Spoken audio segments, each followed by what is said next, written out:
Hello दोस्तों, मैं आशुतोष सिंह समीक्षा अधिकारी जॉब मंत्रा के इस यूट्यूब चैनल पर आप सभी का स्वागत करता हूं और आशा करता हूं कि आप सभी लोग अच्छे होंगे, अपनी तैयारी अच्छे से कर रहे होंगे।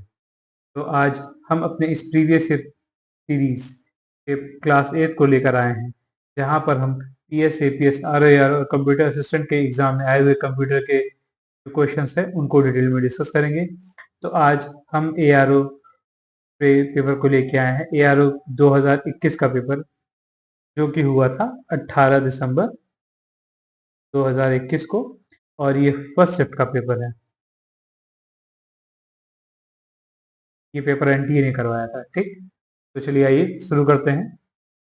आज का हमारा पहला क्वेश्चन है इस सीरीज का कि डम टर्मिनल्स हैव टर्मिनल्स एंड, यहाँ पे बताना है, फिल इन द ब्लैंक्स है। डम टर्मिनल के पास टर्मिनल और होता है, क्या होता है? डाटा कार्ड, रैम, माउस या कीबोर्ड। तो पहली बार ये क्वेश्चन मैं भी देखा तो मुझसे भी हुआ नहीं, फिर जब मैं थोड़ा सा पढ़ा, समझा, बात समझ में आई कि होता क्या है। देखिए, कभी कभी क्या होता है कि एक जगह मेन सर्वर बना दिया जाता है, ठीक, और कई जगह से इनपुट लिया जाता है, मल्टीपल यूजर्स से अलग अलग जगहों से इनपुट लिया जाता है। इन इनपुट्स केवल यहाँ से इनपुट ले सकते हैं, तो इन इनपुट्स को ही कहते हैं dumb terminal, DUMB, dumb terminal. यहाँ भी डम्ब टर्मिनल है, यहाँ भी डम्ब टर्मिनल। तो जो डम्ब टर्मिनल के जो सिस्टम्स होते हैं वो कुछ ऐसे दिखते हैं, ठीक। इनमें केवल मॉनिटर होता है और कीबोर्ड होता है, ठीक। बाकी इनमें प्रोसेसिंग की कोई भी कैपेसिटी नहीं होती, मतलब ये डाटा को प्रोसेस नहीं कर सकते। आप केवल कीबोर्ड से डाटा आप सेंड करते हैं सर्वर में। और इसी तरह कई जगह डम टर्मिनल्स होते हैं, उन सब जगहों से इनपुट आता है सर्वर पे, सर्वर उसे कैलकुलेशन करता है, प्रोसेस करता है, ठीक। तो डम terminal is a display screen and input device, often a keyboard that has no processing capabilities. Instead, it relies entirely on a central computer, ठीक, जो कि एक मेनफ्रेम कंप्यूटर होता है, to process data and commands. Dumb terminals simply serve as an interface for user to interact with the central computer. डम computer कुछ और नहीं, एक इंटरफेस होता है यूजर के लिए, जहां पे यूजर इंटरैक्ट कर पाता है सेंट्रल सिस्टम से, ठीक। तो डम टर्मिनल में क्या है? एक तो सिस्टम है, एक स्क्रीन है, और क्या है? एक कीबोर्ड है। यही होता है बस, और कुछ नहीं होता। डाटा कार्ड, न रैम, न माउस, ठीक। तो समझ में आ गया होगा आपको। चलिए नेक्स्ट क्वेश्चन पे चलते हैं। Which of the following is not an access mode? निम्नलिखित में से कौन सा एक्सेस मोड नहीं है? रैंडम, सिक्वेंशियल, कॉन्टिन्यूअस या डायरेक्ट? कौन सा नहीं है? तो डायरेक्ट कोई भी एक्सेस मोड नहीं होता। अब होता क्या है, मैं कुछ ये बताता हूँ। देखिए, मान लीजिए ये आपके पास एक स्टोरेज डिवाइस है, ठीक। वहां पर आपके पास स्टोरेज है, ठीक। आपको .8 पे ना कुछ एक्सेस करना है, ठीक। तो आप स्टार्टिंग की, ये स्टार्टिंग पॉइंट है। तो सिक्वेंशियल में आप डायरेक्ट 8 पे नहीं पहुंचेंगे, आप डाटा तक पहुंचने के लिए सीक्वेंस में जाएंगे। पहले आप पहले को एक्सेस करेंगे, फिर दूसरे को, फिर तीसरे को, फिर चौथे को, फिर पांचवें को, छठवें को, सातवें को, फिर आठवें को। अब आठवें को आप एक्सेस कर पाएंगे, अब आगे चलेंगे तो एंड हो जाएगा। या मान लीजिए आपको चौथा एक्सेस करना है, तो आप पहले को एक्सेस करेंगे, दूसरे को, तीसरे को, फिर चौथे पे आ पाएंगे। इसे कहते हैं सिक्वेंशियल एक्सेस, जब आप चीजों को केवल सिक्वेंस में एक्सेस कर पाते हैं। इसका सबसे अच्छा एग्जाम्पल है मैग्नेटिक टेप्स। पहले आपके जो टेप रिकॉर्डर्स होते थे, उसमें मैग्नेटिक टेप्स लगती थी ऐसी, याद होगा आपने। यहाँ पे उंगली डालकर आप लोग घुमाया करते होंगे, अगर पहले 90s के जो किड्स होते हैं वो जानते होंगे कि तो यहाँ पे टेप ऐसे भरी जाती थी, फिर इधर घुमाएंगे तो ये टेप यहाँ से चलते आके यहाँ पे रोल आउट हो जाती थी। तो ये सिर्फ मैग्नेटिक टेप कहते थे। फिर जब आप लगाते थे टेप में, गाना बजाते थे, तो अगर आपको मान लीजिए पहले गाने पे है, ठीक, और आपको फिफ्थ नंबर के गाने पे जाना है, तो आप पहले गाने से दूसरे गाने पे जाते थे, दूसरे से तीसरे पे जाते थे, फिर तीसरे से चौथे पे, चौथे से पांचवे पे। तो आप नेक्स्ट बटन दबा रहे हैं तो डायरेक्ट पांचवे पे नहीं पहुंच रहे, या तो भगाते हुए पांचवे तक जा रहे हैं। इसी को कहते हैं सिक्वेंशियल एक्सेस, ठीक। तो ये सिक्वेंशियल एक्सेस होता है। फिर दूसरा होता है रैंडम एक्सेस। रैंडम एक्सेस में आपको जहां मन करे आप वहां से वहां जा सकते हैं। आपको एक से कहा हुआ, मन किया आप चले गए एक से दो पे, मन किया दो से चार पे, जहां मन किया आप पीछे से आगे, आगे से पीछे, शुरू से आखिरी में जहां मन किया वहां रैंडम में डाटा एक्सेस कर लेते हैं। और इसका सबसे अच्छा एग्जांपल है सीडी। सीडी में आप बहुत सारे गाने, आप सीडी में जब आप ओपन करते होंगे तो आपको 10-15 गाने दिखाई देते होंगे लाइन से, 1 2 3 4 5 6 7 8 9 10 मान लीजिए। तो आप मन किया पांचवा गाना चला दिए, मन किया 10वां गाना चला दिए, मन किया पहला गाना चला दिए। अब ऐसा तो है नहीं कि आप पहला चलाएंगे, दूसरा फिर आए, फिर तीसरा आए, चौथा आए, पांचवा, ऐसा कुछ नहीं है। आप जिसका मन करे चला सकते हैं। इसी को कहते हैं रैंडम एक्सेस। तो समझ में आ गया होगा, सिक्वेंशियल एक्सेस और रैंडम एक्सेस, यही दोनों फेमस हैं और इनके एग्जांपल्स भी बड़े इंपॉर्टेंट हैं। तो इन दोनों का मिक्सचर, सिक्वेंशियल और रैंडम, इन दोनों का जो मिक्सचर होता है उसे कहते हैं डायरेक्ट। डायरेक्ट में क्या होता है कि मान लीजिए ऐसे मल्टीपल सेल्स हैं, ये दे रहा हूँ। डायरेक्ट का जैसे कोई ग्राफिकल रिप्रेजेंटेशन नहीं मिल रहा था। अब इन डायरेक्ट के अंदर भी जैसे ये एक है, इसके अंदर सब कैटेगरी है, कई थी, कई यहाँ पे भी इस सेल के अंदर कई सब कैटेगरी है, ठीक है। तो आप सिक्वेंशियल से आप पहले तो जाएंगे, मान लीजिए यहाँ सिक्वेंशियल, यहाँ सिक्वेंशियल, ठीक है। नहीं नहीं, पहले आप क्या करेंगे, रैंडम से जाएंगे। पहले आपका जिसका मन करा, आप स्टोरेज में जिस जगह को मन करा वहां रैंडमली एक्सेस कर लिया। मन किया आप यहाँ चले गए, मन किया यहाँ चले गए, जहां मन किया आपने रैंडमली एक्सेस कर लिया। लेकिन जब इनके सब सेक्शंस में जाएंगे तब आपको सिक्वेंशियल फॉलो करना पड़ेगा, ठीक। तो इसीलिए इसको कहते हैं डायरेक्ट, क्योंकि ये दोनों का मिक्सचर होता है, सिक्वेंशियल और रैंडम का, ठीक। लेकिन तो अब एक्सेस करने की तीन तरीके हुए, एक तो रैंडम, सिक्वेंशियल और डायरेक्ट। कॉन्टिन्यूस कोई भी एक्सेस करने का मेथड नहीं होता है। यही पूछा गया था, कौन सा एक्सेस मोड नहीं है, तो कॉन्टिन्यूस एक्सेस मोड नहीं है। चलिए नेक्स्ट क्वेश्चन पे चलते हैं। According to original CD specification, compact disc held how many minutes of music. CD के मूल विनिर्देशों के अनुसार कॉम्पैक्ट डिस्क कितने मिनटों का संगीत रखती है। देखिए, ये है सीडी। जब सीडी आप खरीदते होंगे पहले, अब तो ये भी ऑब्सोलीट होती जा रही है, बंद होती जा रही है। तो उसपे जो स्टैंडर्ड सीडी होती है उस पे यहाँ तो 700 MB लिखा होता है और यहाँ 80 लिखा होता है। 80 का मतलब होता है 80 मिनट का ये म्यूजिक स्टोर कर सकती है और 700 MB स्टोरेज रख सकती है, ठीक। तो यही होता है इसका स्टैंडर्ड स्पेसिफिकेशन। याद रखिएगा, एक जो स्टैंडर्ड सीडी होती है वो होल्ड कर सकती है 80 मिनट का ऑडियो या 700 MB का डाटा। बहुत ही इंपॉर्टेंट फैक्ट है, ये याद रखिएगा। लेकिन अब आपने देखिए, आपके ऑप्शंस में 80 मिनट तो है ही नहीं। क्या करेंगे, 80 मिनट के सबसे पास वाला कौन सा है, 74 मिनट। 80 अगर ऑप्शन ना हो तो आप किसे मानेंगे, 74 को मानेंगे। मोस्ट अप्रोप्रिएट क्या है, 80 मिनट। 80 मिनट नहीं है तभी आप 74 को लेंगे, ठीक। और सबसे पास का यही है, 56 है, 60 है, 90 है, ठीक। तो अब याद रखिएगा कि स्टोरेज कितना हो सकता है, 700 MB का, और मिनट्स के मामले में 80 मिनट का म्यूजिक आप स्टोर कर सकते हैं। अगला क्वेश्चन है, how many ways you can save a document. आप किसी दस्तावेज को कितने तरीके से सुरक्षित रख सकते हैं। बहुत ही स्टैंडर्ड आंसर है, 3। पहले भी कई प्रीवियस एग्जाम से पूछा जा चुका है, ठीक। अब बताता हूँ कैसे। एक तो होता है Ctrl+S। आपने कोई डॉक्यूमेंट खोला, आपने उस पूरे डॉक्यूमेंट को बना लिया, अब आपको सेव करना है, तो आप Ctrl+S दबाएंगे तो क्या होगा, वो डॉक्यूमेंट सेव हो जाएगा वहीं पर जहां पर वो पहले से है, उसी के ऊपर ओवर राइट होके वो सेव हो जाएगा, ठीक। फिर दूसरा होता है Ctrl+F की जगह आप F12 दबा दें, डायरेक्ट F12। F12 से भी सेव होता है, लेकिन यहाँ पे आपको लोकेशन बतानी पड़ती है। तो सेव एज भी कह सकते हैं एक तरीके से, सेव एज में आपको लोकेशन बतानी पड़ती है। फिर एक होता है कि पर मेन्यू में जाएं, वहां पे फाइल होता है, फाइल के अंदर सेव का ऑप्शन लें। तो देखिए, यही रहा आपका जो डॉक्यूमेंट होता है MS डॉक, उसमें ऊपर जाते हैं, ये मेन्यू बार होता है, इस पे क्लिक करते हैं, आपका ये पूरा मेन्यू स्क्रॉल डाउन हो जाता है, यहाँ पे सेव का ऑप्शन मिल जाता है आपको। ये मेन्यू बार है, इसे फाइल कहते हैं। फाइल के अंदर जाएंगे तो आपको सेव का ऑप्शन मिल जाएगा। तो ये 3 तरीके होते हैं किसी भी डॉक्यूमेंट को सेव करने का। आई होप आप इसे याद रखेंगे, बड़ा स्टैंडर्ड क्वेश्चन है, कई बार पूछा जा चुका है अलग-अलग एग्ज़ाम्स में। याद रखिएगा इसे, एक फाइल को सेव करने के 3 तरीके। तरीके भी देखते रहिएगा, आप प्रैक्टिस करिएगा इन चीज़ों की कंप्यूटर पे, ठीक? अगला क्वेश्चन है कि ports provide slow speed data transmission. Ports धीमी गति का स्थानांतरण उपलब्ध कराता है। Serial port, parallel port, FireWire port और यूएसबी पोर्ट। अब इसके लिए आपको पता होना चाहिए पोर्ट्स होते क्या हैं।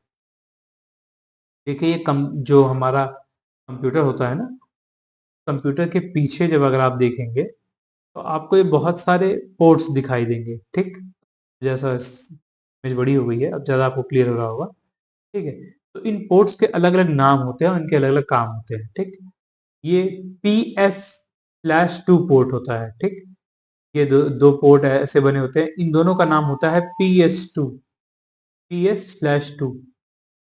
ये दोनों पोर्ट होते हैं, एक जैसे ही दिखते हैं, एक में कीबोर्ड लगता है, एक में माउस लगता है। याद रखिएगा, आपके एग्जाम में पूछा जाता है सीधे, PS/2 पोर्ट किसके लिए यूज होता है? कीबोर्ड और माउस दोनों के लिए होता है, ठीक? यूएसबी पोर्ट बहुत ही कॉमन पोर्ट है आजकल, इसमें जानते होंगे आप लोग पेन ड्राइव लगाते हैं, ठीक? फिर ईथरनेट पोर्ट से क्या होता है, आप ईथरनेट केबल यहाँ कनेक्ट करते हैं और नेट चलाते हैं आप। जो ईथरनेट केबल आती है लोकल एरिया नेटवर्क लैन से कनेक्ट करने के लिए, तो ईथरनेट केबल यहाँ पे लगती है। फिर उसके बाद इसे कहते हैं प्रिंटर पोर्ट, या इसी को कहते हैं पैरेलल पोर्ट। ये याद रखिएगा, इसका एक और नाम भी है पैरेलल पोर्ट। प्रिंटर को यहीं पे कनेक्ट करते हैं, पी से प्रिंटर, पी से पैरेलल, ठीक? ये इनका नाम होता है। इस पोर्ट का ऑफिशियल नेम क्या है? Parallel port. फिर यहाँ पे होता है सीरियल पोर्ट, देखिए, ठीक? ये सीरियल पोर्ट को डायल अप मॉडेम यहाँ पे कनेक्ट करते हैं, ठीक? यहाँ पे जैसे आपको कोई मॉडेम लगाना है जिसके थ्रू आप नेट एक्सेस करना है, तो आप सीरियल पोर्ट में लगाते हैं, ये याद रखिएगा। आपके क्वेश्चन का आंसर सीरियल पोर्ट ही है, क्योंकि पूछा है कि कौन सा ऐसा पोर्ट है जो आपको स्लो स्पीड डाटा ट्रांसमिशन देता है, मतलब आप डाटा ट्रांसमिट कर रहे हैं, नेट चला रहे हैं स्लो स्पीड का, तो वो सीरियल पोर्ट से होता है, क्योंकि आप सीरियल पोर्ट से मॉडेम कनेक्ट करेंगे और स्लो स्पीड डाटा ट्रांसमिशन करेंगे। वहीं जो ईथरनेट होता है लैन, ये फास्ट स्पीड के लिए होता है, ठीक है? तो यहाँ स्लो स्पीड के ट्रांसमिशन की बात की है, तो हम सीरियल पोर्ट की बात करेंगे, क्योंकि आप मॉडेम यूज करते हैं और वो स्लो स्पीड के लिए होता है, ठीक? फिर एक होता है वीजीए पोर्ट। वीजीए पोर्ट में मॉनिटर को लगाते हैं, जो भी आपका मॉनिटर होता है वो यहाँ पे लगता है वीजीए पोर्ट में। तो देखिए स्पीकर है, यहाँ पे वो है, क्या बोलते हैं आपका, देखिए हेडफोन है, लाइनिंग जिसे कहते हैं। फिर ये माइक्रोफोन है जिससे आप आवाज से इनपुट देते हैं। फिर एक गेम पोर्ट होता है जिसमें आप जॉयस्टिक लगाते हैं, ठीक है? तो ये अलग अलग पोर्ट्स हैं, उनके यूजेस हैं, ठीक?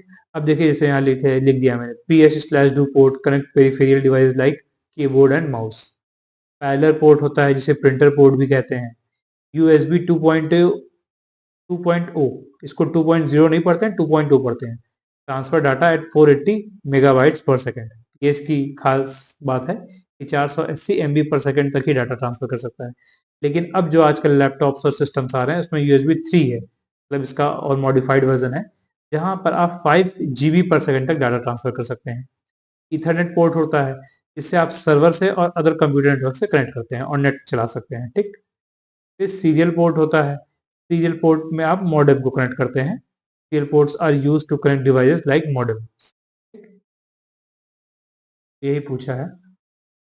भी देखिए इससे रिलेटेड आपके एग्जाम में और भी क्वेश्चन आ सकते हैं, बहुत ही ये अच्छा टॉपिक है, ठीक? नेक्स्ट क्वेश्चन पे चलते हैं। Which of the following is not a rhomb? निम्नलिखित में से कौन सा एक रोम नहीं है? ई रोम का मतलब होता है प्रोग्रामेबल रोम, हाँ ये एक रोम है। ईपी रोम मतलब इरेजेबल प्रोग्रामेबल रोम, हाँ ये भी है। फिर ईईपी रोम मतलब इलेक्ट्रिकली इरेजेबल प्रोग्रामेबल रोम, ये भी एक रोम है। ईडीपी रोम ये कोई रोम नहीं होता। ये पूछा कि कौन सा रोम नहीं है, तो ईडीपी रोम ये कोई रोम नहीं होती। देखिए ये मैं पहले ही बता चुका हूँ, फिर बता रहा हूँ कि मेमोरी कंप्यूटर में दो तरीके से क्लासिफाइड होती है, और भी कई तरीके हैं, लेकिन जो मेजरली तरीका है वो यही है, प्राइमरी मेमोरीज और सेकेंडरी मेमोरीज।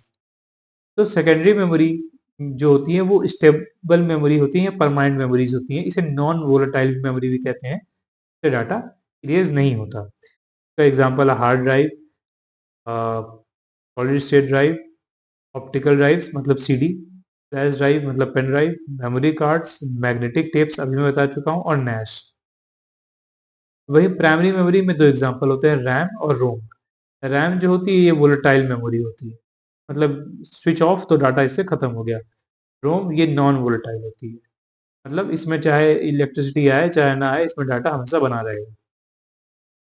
तो रोम के देखिए क्या क्या एग्जांपल हैं। मैं इस फिगर को थोड़ा और बड़ा कर दे रहा हूँ, आपको कोई भी इश्यू ना हो। मैं जानता हूँ ज़्यादातर जो स्टूडेंट्स होते हैं वो मोबाइल में पढ़ते हैं, उन्हें देखने में छोटे फिगर्स दिक्कत ना हो, इश्यू ना हो, इसीलिए मैं थोड़ा सा और मेहनत कर देता हूँ। तो रोम का एक टाइप तो होता है एम रोम, एम रोम को कहते हैं मास्क रोम। फिर पी रोम, इसको कहते हैं प्रोग्रामेबल रोम। ठीक, ईपी रोम, तो इसमें ई का मतलब होता है इरेजेबल, पी का मतलब प्रोग्रामेबल, रोम हो गया फिर से। रोम का मतलब होता है रैंडम एक्सेस, रोम का मतलब होता है read only memory, read only memory, ये बता देंगे। ठीक, फिर ईईपी रोम मतलब इलेक्ट्रिकली इरेजेबल प्रोग्रामेबल रोम। ठीक, फिर इसी का एक टाइप होता है फ्लैश मेमोरी। तो चलिए अब समझ में आ गया होगा। अब देखिए इसी को रिटर्न फॉर्म में यहाँ पे रखा गया है। हाँ हाँ, कि रोम के टाइप्स क्या होते हैं। एक तो होता है एम रोम जिसे मास्क रोम कहते हैं, फिर पी रोम मतलब जिसे प्रोग्रामेबल रोम कहते हैं, इप रोम जिसे इरेजेबल एंड प्रोग्रामेबल रोम कहते हैं, फिर ईईपी रोम मतलब इलेक्ट्रिकली इरेजेबल एंड प्रोग्रामेबल रोम, और जो पांचवा टाइप होता है वो होता है फ्लैश मेमोरी। पूछा है कि कौन सा नहीं है, तो ईडीपी रोम करके कुछ नहीं होता है। ठीक, नेक्स्ट क्वेश्चन पे चलते हैं कि ईथरनेट यूजेस, ईथरनेट उपयोग करता है बस topology, ring topology, mesh topology या स्टार टोपोलॉजी। तो देखिए टोपोलॉजीज कई प्रकार की होती हैं, ये कुछ कॉमन टाइप्स की हैं जिसे यहाँ पे मेंशन किया गया है। एक पॉइंट टू पॉइंट होती है, इसका मतलब होता है जब एक सिस्टम को दूसरे सिस्टम से डायरेक्ट कनेक्ट कर दिया जाए डाटा ट्रांसफर के लिए। फिर एक बस टोपोलॉजी होती है, जो कॉलेज वॉलेज होते हैं ना, उनमें बस टोपोलॉजी यूज होती है, मतलब एक तरफ सर्वर होता है, वो नेट प्रोवाइड करता है और अलग अलग रूम्स में पाया जाता है, सिस्टम से कनेक्ट हो जाता है, तो बस टोपोलॉजी कहते हैं। फिर एक होता है रिंग टोपोलॉजी, इसमें बीच में एक सर्वर होता है, एक तरफ से सिस्टम्स कनेक्ट होते जाते हैं, फिर आके उसी से सर्वर में जुड़ जाते हैं, ये एक रिंग हो गई, रिंग टोपोलॉजी। स्टार टोपोलॉजी में बीच में हब या सर्वर होता है, जिससे अलग अलग सिस्टम्स कनेक्ट होते हैं। फिर ट्री होता है, ठीक है, मैश होता है जिसमें कई तरीके जैसे चाहे जोड़ देते हैं। फिर लाइन टोपोलॉजी होता है, स्ट्रेट लाइन में होता है। ठीक, तो ये अलग अलग तरीके की टोपोलॉजी है। यहाँ तो पूछा गया है कि ईथरनेट किसका उपयोग करता है। ठीक, ईथरनेट जो होता है वो बस टोपोलॉजी का यूज करता है। देखिए ये सर्वर होता है, सर्वर से एक स्ट्रेट लाइन चलती जाती है, उसमें जितने भी सिस्टम्स होते हैं वो कनेक्ट कर दिए जाते हैं, प्रिंटर कनेक्ट कर दिए जाते हैं, जिसको भी कनेक्ट करना होता है कर दिया जाता है, उस लीनियर बस टोपोलॉजी होती है, इसी को ईथरनेट कहा जाता है। ठीक, कॉलेज वॉलेज में नेट प्रोवाइड करने के लिए इथरनेट का ही इस्तेमाल किया जाता है, जो कि बस टोपोलॉजी में होता है। ठीक, फिर ये एक बाइनरी नंबर है 1010, equivalent decimal number is, binary number को डेसिमल नंबर में कन्वर्ट करना है। ठीक, 1010, फिर ये 2 है, इसे आप कन्वर्ट कीजिए इसमें एक डेसिमल में। तो बता चुका हूँ इसको कैसे करते हैं। 1010 बड़ा बड़ा लिख लीजिए, सीधी बात। फिर 2 लिखिए, 2 की पावर 0 दे दीजिए, फिर 2 लिखिए, 2 की पावर 1 दे दीजिए, 2 की पावर 2, 2 की पावर 3। क्या कर रहे हैं आप, केवल पावर बढ़ाते जा रहे हैं। अब इनको मल्टीप्लाई कीजिए। अब 2 की पावर 0 क्या होता है, 1 होता है। 1 मल्टीप्लाई विद 0 क्या आएगा, 0 आएगा। 2 की पावर 1 कितना होता है, 2 होता है। अब 2 को 1 से मल्टीप्लाई क्या करें, क्या आएगा, 2 आएगा। 2 की पावर 2 कितना होता है, 4 होता है। 4 को 0 से मल्टीप्लाई करेंगे कितना आएगा, 0 आएगा। 2 की पावर 3 होता है, क्या आएगा, 8। 8 को 1 से मल्टीप्लाई करेंगे आएगा 8। अब इन सबको जोड़ दीजिए, तो 8 2 10, क्या हो गया, 10। 10 इज द राइट आंसर। तो समझ में आ गया होगा। कन्वर्जन भी आप सीख लीजिएगा, किसी का किसी में भी आ सकता है। Next question, a parallel port is most often used by, समानांतर पोर्ट का समानांतर प्रयोग यहाँ पे किसके द्वारा होता है। तो मैं बता चुका हूँ पैरेलल से ही प्रिंटर होता है। पैरेलल से क्या होता है? प्रिंटर। पैरेलल पोर्ट किसके लिए इस्तेमाल होता है? प्रिंटर के लिए। तो ये देखिए, फिर से ये देखिए लगा दिया गया है फिगर आपके रेफरेंस के लिए। PS2 जहां भी दिखेगा तो PS2 पोर्ट किसके लिए होता है? कीबोर्ड और माउस के लिए। ठीक। इथरनेट पोर्ट नेटवर्क प्रोवाइड करता है। यूएसबी पोर्ट आप लोग जानते हैं, यहाँ पे यूएसबी कनेक्ट करते हैं आप, मतलब ड्राइव। सीरियल पोर्ट जो होता है इसमें डायल अप मॉडेम कनेक्ट करते हैं। प्रिंटर पोर्ट, इसी को प्रिंटर पोर्ट कहते हैं या इसको पैरेलल पोर्ट भी कहते हैं, ये आपके एग्जाम में पूछा है। VGA पोर्ट में मॉनिटर को कनेक्ट करते हैं। गेम जो पोर्ट होता है उसमें जॉयस्टिक को कनेक्ट करते हैं। ठीक। ये सभी क्वेश्चन पूछ जाते हैं किसको कहाँ कनेक्ट करते हैं, ये आपके एप्लीकेशन बेस्ड क्वेश्चन है। The hexadecimal number system consist of which of the following symbols. Hexadecimal संख्या प्रणाली में निम्नलिखित में से कौन सा निहित होता है? तो 4 तरीके के नंबर सिस्टम्स होते हैं कंप्यूटर में, बाइनरी, ऑक्टल, डेसिमल, हेक्साडेसिमल। तो हेक्साडेसिमल का बेस कितना होता है? 16, और इसमें डिजिट्स होते हैं 0 1 2 3 4 5 6 7 8 9, केवल 9 तक जाता है। उसके बाद ABCD स्टार्ट हो जाती है। ए का मतलब 10, फिर 11 12 13 14 और फिर F का मतलब 15। तो इस तरह 0 से लेकर 15 तक नंबर बजाते हैं और आप गिनेंगे तो ये 16 डिजिट्स हो जाते हैं। तो बेस पूछा जाए तो कितना होगा हेक्साडेसिमल का? 16। और कहाँ से कहाँ तक? 0 से लेके 15। तो 15 तो होगा नहीं, तो 0 से लेकर 9 बताएंगे और A से लेकर F तक बताएंगे। ठीक। The right answer will be B. इसी तरह किसी का ही पूछा जा सकता है, ऑक्टल का, डेसिमल का। ठीक। अब इसका रेफरेंस ले लीजिएगा। अगला क्वेश्चन है, to open a new file in MS Word the shortcut key is. मैं पहले ही बता चुका हूं, एन का मतलब होता है न्यू। एक न्यू फाइल अगर ओपन करनी है तो उसके लिए आप यूज करेंगे Ctrl+N। अगर Ctrl+X है इसका मतलब होता है कट करना है। Ctrl+Y है इसका मतलब क्या होता है? कि रीडू करना, जो काम आपने किया है उसको फिर से करिए। Ctrl+V का मतलब होता है पेस्ट करना।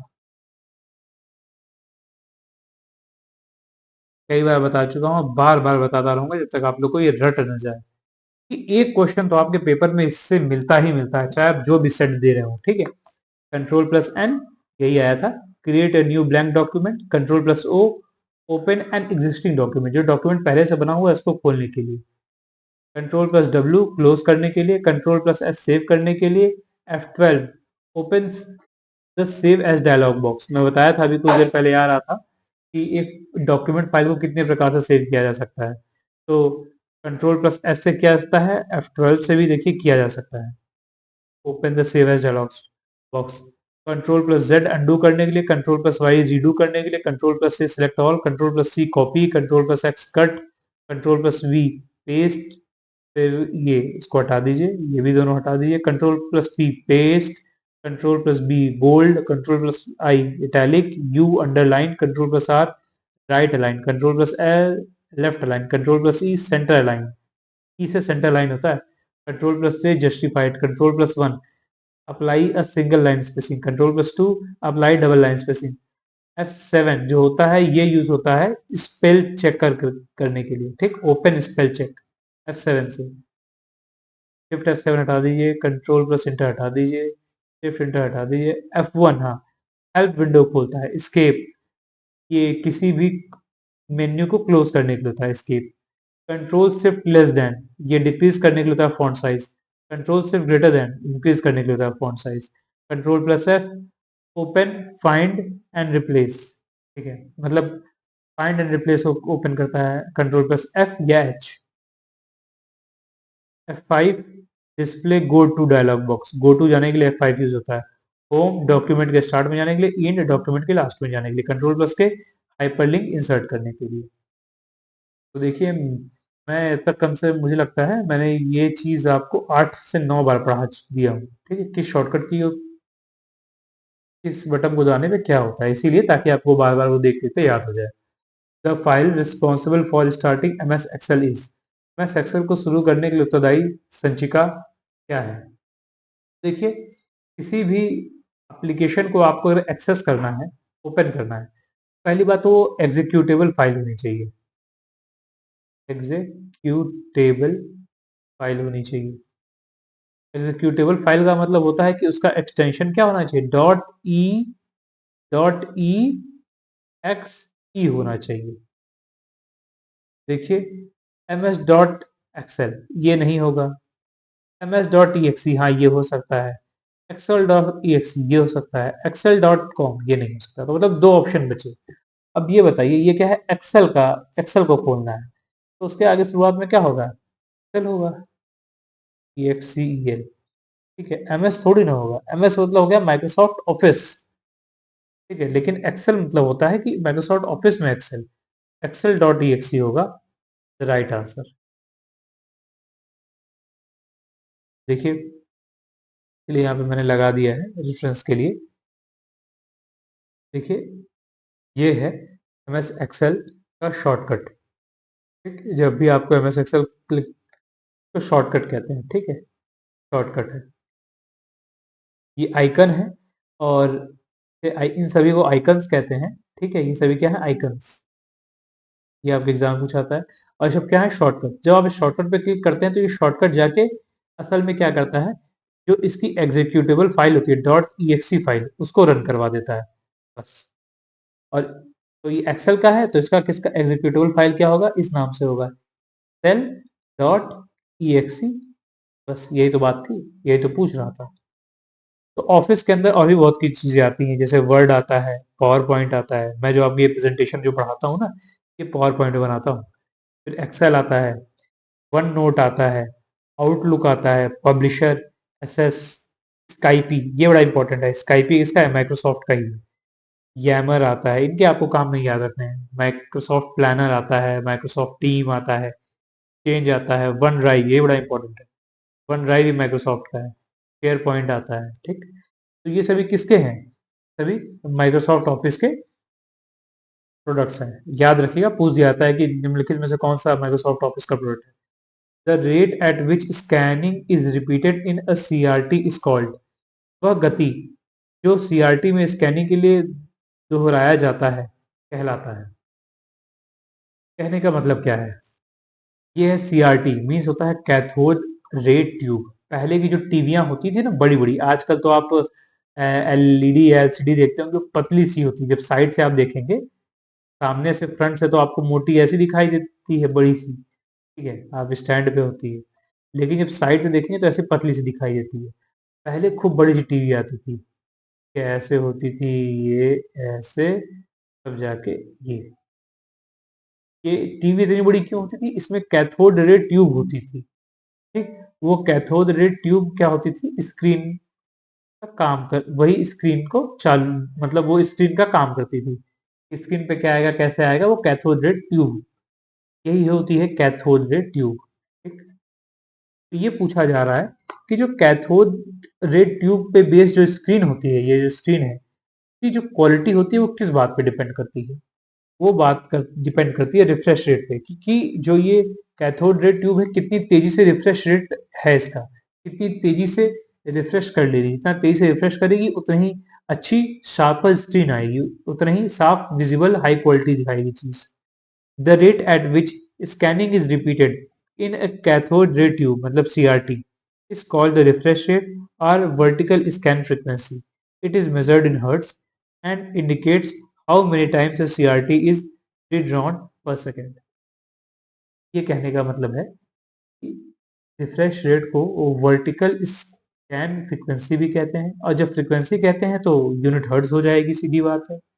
इसका मतलब होता है कि एक सेकंड में कितनी बार सीआरटी पे एक ही चीज को रीड्रॉ किया गया, और जितनी बार रीड्रॉ करेंगे उतनी क्वालिटी हाई होगी। कुल मिला के शॉर्ट फॉर्म में ये बात समझिए कि सीआरटी जो स्क्रीन होती थी, कैथोड रे ट्यूब बेस्ड जो स्क्रीन होती थी पहले, की क्वालिटी डिफरेंट डिपेंड करती थी रिफ्रेश रेट पे, कि रिफ्रेश रेट जितना ज्यादा होगा स्क्रीन की। तो हाँ दोस्तों, तो ये अगली जो नेक्स्ट स्लाइड है इसमें मैंने ये लगाया है कि अब तक मेरे द्वारा कौन कौन सी प्लेलिस्ट बना दी गई है, जो कि फुल्ली डेडिकेटेड है PS, APS, RO, ARO और कंप्यूटर असिस्टेंट एग्जाम्स की। तो अब तक मैंने पॉलिटी अर्थात राज्य व्यवस्था के 16 लेक्चर्स दे दिए हैं जिसमें पॉलिटी के जितने भी आज तक प्रीवियस ईयर क्वेश्चन आए थे किसी इन सभी एग्जाम्स में वो सारे इसमें कवर कर लिए गए हैं। बहुत ही अच्छी सीरीज है, ये पूरी तरीके से खत्म हो चुकी है। ठीक, फिर मेरे द्वारा आर्ट एंड कल्चर अर्थात कला और संस्कृति के भी 4 लेक्चर्स में पूरे सभी क्वेश्चंस को खत्म किया गया है। बहुत ही अच्छे से खूबसूरत तरीके से इसे किया गया है। आई होप आप इसे भी जाके देखेंगे। और अभी कंप्यूटर की तो 7 क्लासेस हो चुकी हैं और ये 8वीं क्लास चल रही है। ठीक है, और इसी तरह और भी क्लासेस चलती रहेंगी। तो फिलहाल पॉलिटी अर्थात राज्य व्यवस्था और आर्ट एंड कल्चर अर्थात कला एवं संस्कृति, ये दोनों तो टोटली कंप्लीट हो चुकी हैं। आप इन्हें जाके जरूर देख लीजिएगा। और कंप्यूटर की तो अभी चल रही है और आगे भी इसी तरह चलती रहेगी। ठीक, आप लोग अपना प्यार और सपोर्ट जरूर बनाए रखिएगा। ठीक, कमेंट बॉक्स में बताते रहिएगा। मैं आगे जितने भी जीएस के पार्ट्स हो सकते हैं सबके लिए प्लेलिस्ट लेके आ जाऊंगा प्रीवियस ईयर क्वेश्चन पेपर की। ठीक है, बाद में आपको एक एक सब्जेक्ट से मैं फिनिश कर दूंगा। ठीक, तो चलिए अपने नेक्स्ट क्वेश्चन पे चलते हैं कि विच of the following is not an option of edit menu. निम्नलिखित में से कौन संपादित प्रसूची का मतलब होता है एडिट मेन्यू का विकल्प नहीं है। तो इसको मैं पहले भी बता चुका हूँ, इससे पहले भी क्वेश्चंस में आ चुका है, फिर से मैं बता देता हूँ। यहाँ पूछ रहा है एडिट जो मेन्यू है इसमें क्या क्या ऑप्शन आता है ये आपको पता होना चाहिए। इसमें कट आता है, कॉपी आता है, पेस्ट आता है, सेलेक्ट आता है, फाइंड और रिप्लेस। ये सभी जो ऑप्शन है जो मैंने बताए हैं ये इंपॉर्टेंट है, मोस्ट इंपॉर्टेंट है, ये पूछे जाते हैं आपसे। ठीक, कट के लिए शॉर्टकट होता है कंट्रोल प्लस एक्स, कॉपी के लिए होता है कंट्रोल प्लस सी, पेस्ट के लिए होता है कंट्रोल प्लस बी, सेलेक्ट के लिए तो ऐसे कोई शॉर्टकट नहीं होता, आप इसका यूज करते हैं। अगर आपको सिलेक्ट ऑल करना है, जितना भी कंटेंट आपके सामने है, उसको सिलेक्ट करना है तो उसके लिए होता है कंट्रोल प्लस ए। फाइंड के लिए होता है कंट्रोल प्लस एफ। और फाइंड ऑन रिप्लेस, ये दोनों अगर आपको करना है तो कंट्रोल प्लस एच दबाते हैं। ठीक, तो ये कुछ शॉर्टकट कीज रही। यहाँ आपके एग्जाम में क्या पूछा है कि कौन सा संपादित प्रसूची अर्थात एडिट मेन्यू का ऑप्शन नहीं है। कट हाँ है ऑप्शन, कॉपी है, पेस्ट है, पेज सेटअप ये ऑप्शन नहीं होता है। The right option will be D. देखिए पेज सेटअप ये यहाँ पे नहीं है, एडिट मेन्यू में ऐसा कोई ऑप्शन यहाँ अवेलेबल नहीं है। Page setup play page layout में आता है। ठीक है, चलिए नेक्स्ट क्वेश्चन पे चलते हैं। तो हमारा नेक्स्ट क्वेश्चन है आज का कि in MS word the default alignment for paragraph is. MS word में पैराग्राफ के लिए डिफॉल्ट संरेखण होता है, लेफ्ट होता है, सेंटर होता है, राइट होता है या जस्टिफाइड होता है। पहली बात तो अलाइनमेंट 4 तरीके के होते हैं। आपके वर्ड में या किसी भी डॉक्यूमेंट्स वाला कोई भी आप एप्लीकेशन यूज करेंगे तो उसमें 4 प्रकार के अलाइनमेंट होते हैं। एक होता है लेफ्ट अलाइनमेंट, जिसमें जो भी आप कंटेंट्स लिखे होते हैं पैराग्राफ के वो लेफ्ट की तरफ अटैच होते हैं, लेफ्ट की ओर। फिर होता है राइट अलाइनमेंट। राइट अलाइनमेंट में आप जो भी चीजें लिखते हैं वो सभी राइट की ओर अलाइंड होते हैं। देखिए राइट की ओर चल रहा है ये। ठीक है, यहाँ लेफ्ट में जगह छुपी हुई है। फिर होता है सेंटर अलाइनमेंट। सेंटर में जो कंटेंट होता है वो सेंटर में होता है। ठीक, तो देखिए पूरा पूरा सेंटर में है। ठीक, फिर चौथा होता है जस्टिफाइड। जस्टिफाइड में ना लेफ्ट में होता है ना राइट में, जबकि बीच सेंटर में ना होता है, एकदम जस्टिफाइड होता है, मतलब पूरा लेफ्ट से लेकर राइट तक वाली स्पेस को कवर करता है। तो इनके लिए शॉर्टकट कीज ही बनी होती है वर्ड में। देखिए लेफ्ट अलाइन के लिए ये देखिए ऐसा बना हुआ है लेफ्ट अलाइन, सेंटर अलाइन ये रहा, ये राइट अलाइन देखिए सिंबल ऐसा लग रहा है कि ये राइट अलाइन है, जस्टिफाइड कुछ ऐसा होता है। तो इनके लिए अलग अलग शॉर्टकट कीज हैं। लेफ्ट अलाइन के लिए है कंट्रोल प्लस एल मतलब लेफ्ट, सेंटर के लिए है कंट्रोल प्लस ई, राइट के लिए है कंट्रोल प्लस आर, जस्टिफाइड के लिए है कंट्रोल प्लस जे। तो ये 4 शॉर्टकट कीज हैं, ये 4 तरह के अलाइनमेंट करने के लिए। एग्जाम में आपसे पूछा गया कि डिफॉल्ट अलाइनमेंट कौन सा होता है, तो ये जो लेफ्ट अलाइनमेंट है ना यही होता है डिफॉल्ट अलाइनमेंट, यही लेफ्ट अलाइनमेंट डिफॉल्ट अलाइनमेंट, यही डिफॉल्ट होता है। अगर आपको चेंज करना है तो आप कंट्रोल प्लस ई दबाइए, सेंटर हो जाएगा। कंट्रोल प्लस आर दबाइए, राइट अलाइनमेंट हो जाएगा। कंट्रोल प्लस जे दबाइए, जस्टिफाइड हो जाएगा। ठीक? लेकिन डिफ़ॉल्ट क्या होता है, लेफ्ट अलाइनमेंट होता है। ठीक, चलिए अभी नेक्स्ट क्वेश्चन पे चलते हैं कि hub is associated with fill in the blanks network, मतलब हब किस नेटवर्क से संबंधित है, बस से, रिंग से, स्टार से या मैश से। तो बस का संबंध होता है स्टार टोपोलॉजी से। तो आपका आप कहेंगे ये चीज़ क्या होती है? देखिए ये होता है हब। ठीक, स्टार टोपोलॉजी में मैंने प्रीवियस क्वेश्चन में बताया है कि जब मैं टोपोलॉजी जो ही बता रहा था तो वहाँ एक स्टार टोपोलॉजी होती है।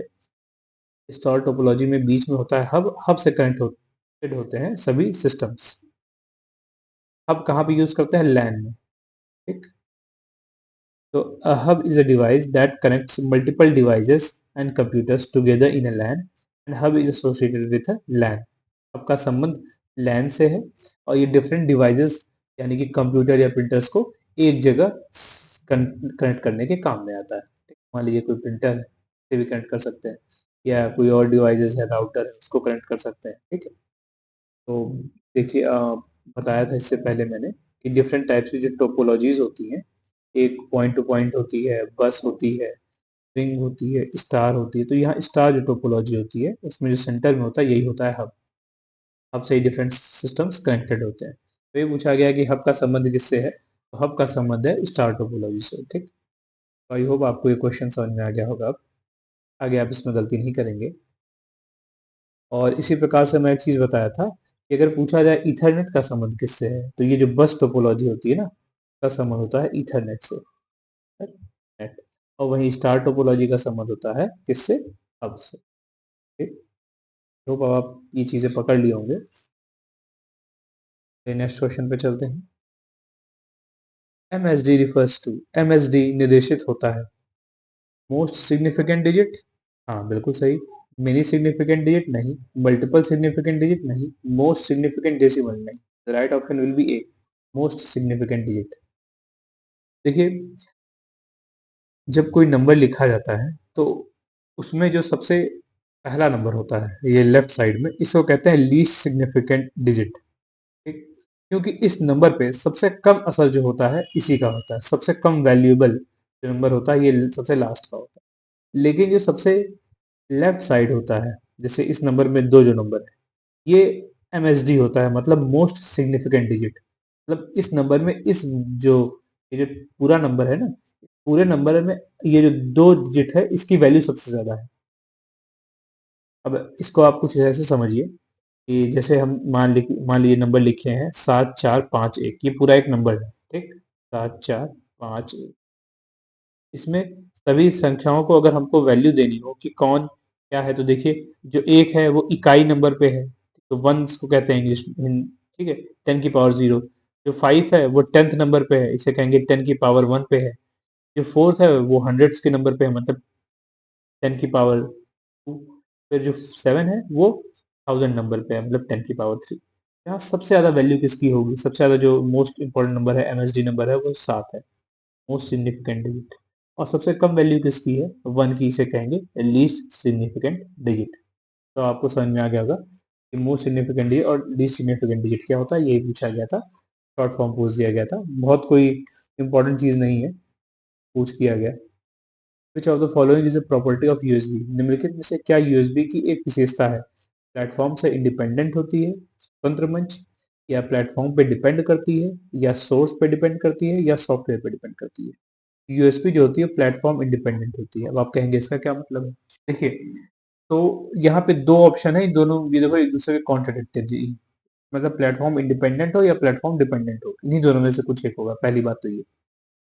तो जब आप पेन ड्राइव यूज करते हैं, यूएसबी को यूज करते हैं, पहली बात तो यूएसबी का फुल फॉर्म होता है यूनिवर्सल सीरियल बस। याद रखिएगा, आपके एग्जाम में पूछा जाता है यूएसबी का फुल फॉर्म। तो यूएसबी यानी कि जब ये पेन ड्राइव है, आप जब इसे कंप्यूटर में यूज करते हैं, अगर आपने कभी विंडोज यूज किया होगा, विंडोज आपने बिल्कुल हर जगह विंडोज यूज किया होगा, तो विंडोज में मान लीजिए वो 7 MB पर सेकेंड की स्पीड से दे रहा है, तो आप मैं कोई और ऑपरेटिंग सिस्टम लेंगे, मान लीजिए iOS ले लेते हैं या MS DOS ले लेते हैं। ठीक है, इसमें भी वो 7 MBPS की ही स्पीड देगा, या एप्पल वाले में भी ना 7 MBPS की ही स्पीड देगा। ठीक है, तो मतलब उसका प्लेटफॉर्म से कोई फर्क नहीं पड़ रहा कि आपने कौन सा ऑपरेटिंग सिस्टम यूज किया हुआ है, ठीक है, इससे कोई फर्क नहीं पड़ रहा है उसकी स्पीड पे, ठीक। इसी को कहते हैं कि क्या है, प्लेटफॉर्म इंडिपेंडेंट है। ये थोड़ा सा गलत हो गया, प्लेटफॉर्म क्या है, इंडिपेंडेंट होती है यूएसबी, ठीक है, उसका प्लेटफॉर्म से कोई लेना देना नहीं होता, ठीक। तो the full form of USB is universal serial bus. It is common platform that allows communication between devices and host controllers such as PC. मतलब डिफरेंट डिवाइसेस और पीसी के बीच कम्युनिकेशन करने के लिए होता है। तो यूएसबी एक प्लेटफॉर्म इंडिपेंडेंट डिवाइस है because it can work with different hardware and software due to its self configuring interface. तो आप ये याद रखिए कि ये एक प्लेटफॉर्म इंडिपेंडेंट डिवाइस है क्योंकि ये अलग अलग हार्डवेयर और सॉफ्टवेयर के साथ काम कर सकती है, कि इसकी जो ये सेल्फ कॉन्फ़िगरिंग डिवाइस होती है, ठीक, अपने आप को खुद से कॉन्फ़िगर कर लेती है।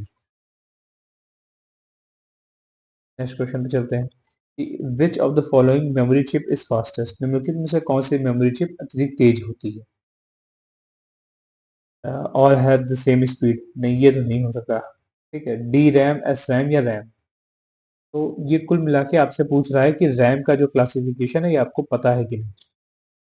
देखिए, आपको मैं बता चुका हूँ कि प्राइमरी मेमोरी दो तरह की होती है, ये प्राइमरी मेमोरी का टाइप है।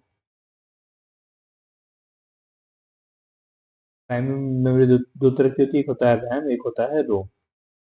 रोम को नॉन वोलेटाइल मेमोरी भी कहते हैं और ये परमानेंट मेमोरी होती है। इसके तीन कैटेगरी होता है, एक होता है पी रोम मतलब प्रोग्रामेबल रोम, दूसरा होता है इप रोम मतलब इरेजेबल प्रोग्रामेबल रोम, तीसरा होता है ईईपी रोम मतलब इलेक्ट्रिकली इरेजेबल प्रोग्रामेबल रोम, ठीक। ये तीन तीन चीज बता दिया मैं यहाँ पे। क्वेश्चन में आपसे रोम के बारे में नहीं पूछा गया, पूछा क्या गया रैम के बारे में। रैम दो तरह की होती है, एक एस रैम एक डी रैम। एस रैम को कहते हैं स्टैटिक रैम, डी रैम को कहते हैं डायनेमिक रैम, ठीक। तो अब ये पूछा जा रहा है इनमें सबसे तेज स्पीड किसकी होती है। जो एस रैम होता है ये ज़्यादा तेज होता है, स्टैटिक रैम ज़्यादा फास्ट होती है और डी रैम कंपेरेटिवली स्लोअर होती है। तो इसकी स्पीड क्या होती है, फास्ट ज़्यादा होती है, ये स्लो होती है, लेकिन ये महंगी होती है, कॉस्टली होती है और ये चीपर सस्ती होती है। तो इसीलिए ज़्यादातर सिस्टम्स में डी रैम ही आपको देखने को मिलती है, एस रैम कंपेरेटिवली कम देखने को मिलती है। देखिए मैं लगाया भी है यहाँ पे एक स्क्रीनशॉट और में पूछा गया है सबसे फास्ट कौन होती है, तो एस रैम आप कहेंगे। रैम के दो type, S RAM D RAM, और सबसे फास्ट कौन होती है, एस रैम। ये यहाँ पे लगा हुआ है कि एस रैम को कहते हैं स्टैटिक रैम मतलब रैंडम एक्सेस मेमोरी, और डी रैम को कहते हैं dynamic RAM, dynamic random access memory. ये फास्टर होती है S RAM, D RAM comparatively slower होती है।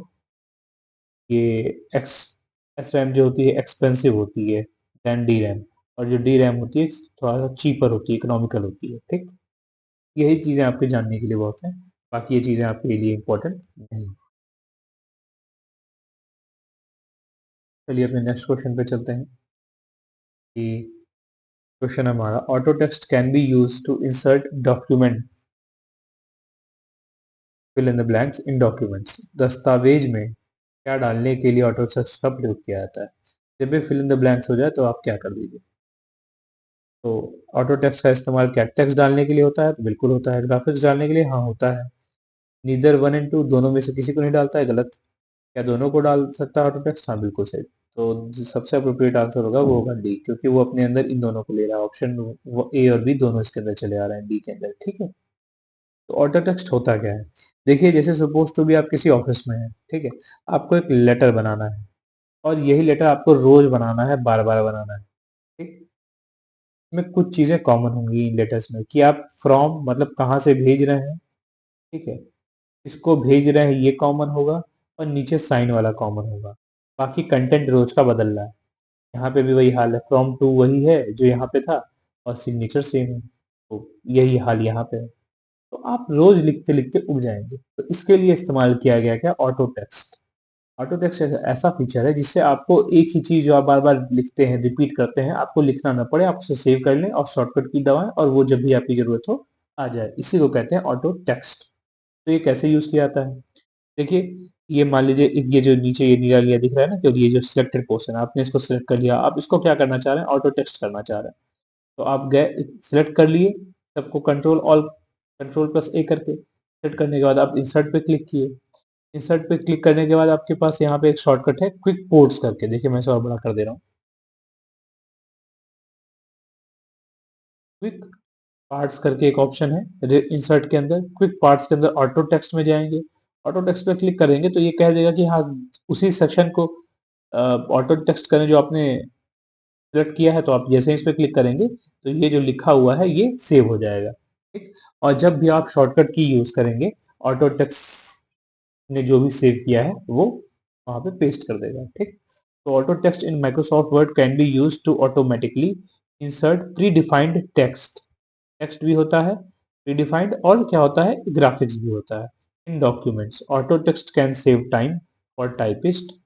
ऑटो टेक्स्ट समय बचाता है उन टाइपिस्ट का जो कि सेम काम को बार बार करते हैं डॉक्यूमेंट्स में। ठीक।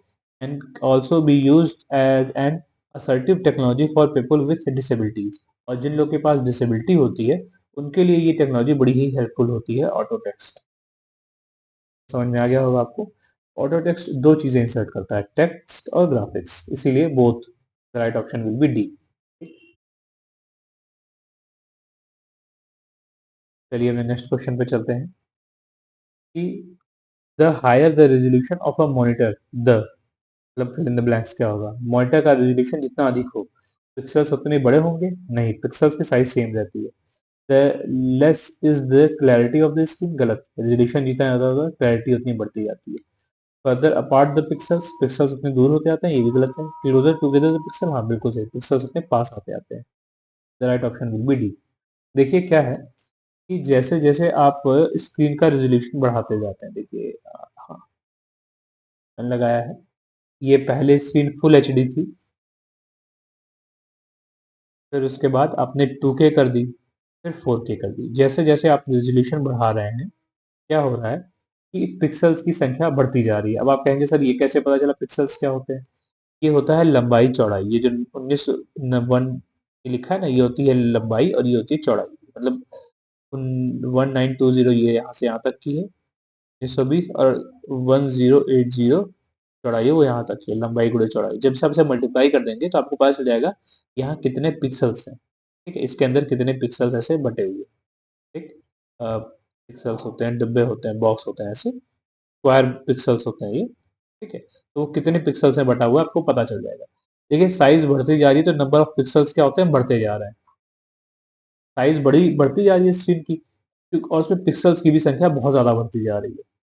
तो और ऐसा होने से क्या हो रहा है, स्क्रीन का रेजोल्यूशन बढ़ने से उस पिक्चर की क्वालिटी बढ़ती जा रही है। अब क्वालिटी क्यों बढ़ रही है, क्योंकि जो पिक्सल्स हैं वो बहुत क्लोजली पैक्ड हो जा रहे हैं, बहुत पास पास आ जा रहे हैं।